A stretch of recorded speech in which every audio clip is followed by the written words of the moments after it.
अयोध्या में राम जी जन्म ले अंजोरा होई गईले अंजोरा होई गईले नु हो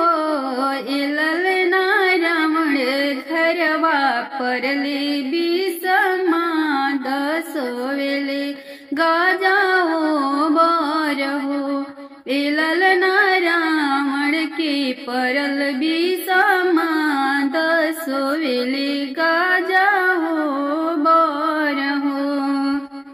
पैसी जगावेले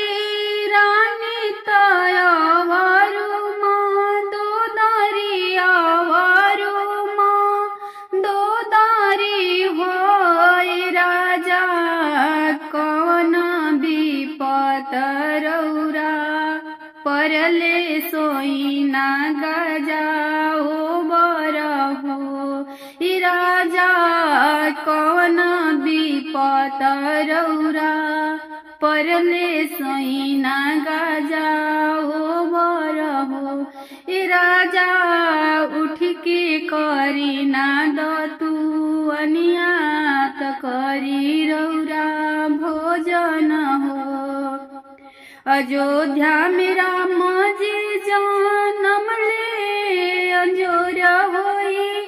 गईले अंजोरा होई गईले नो होई रानी यही से परिना बिसमा दय केले राम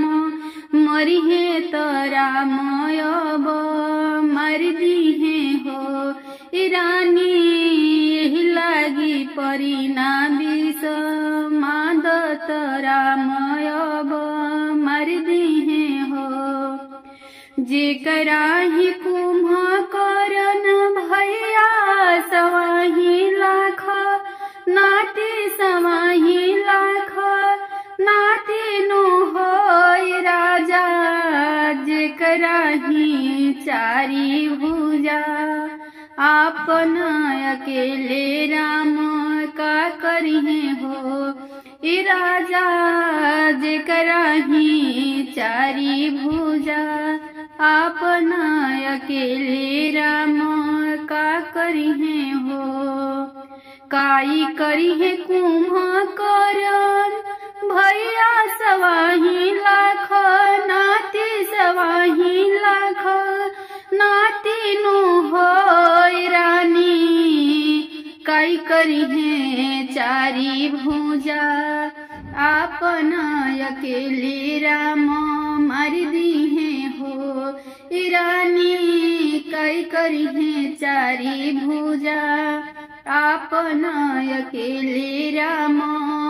मार दिहे अकेले राम मार दिहे हो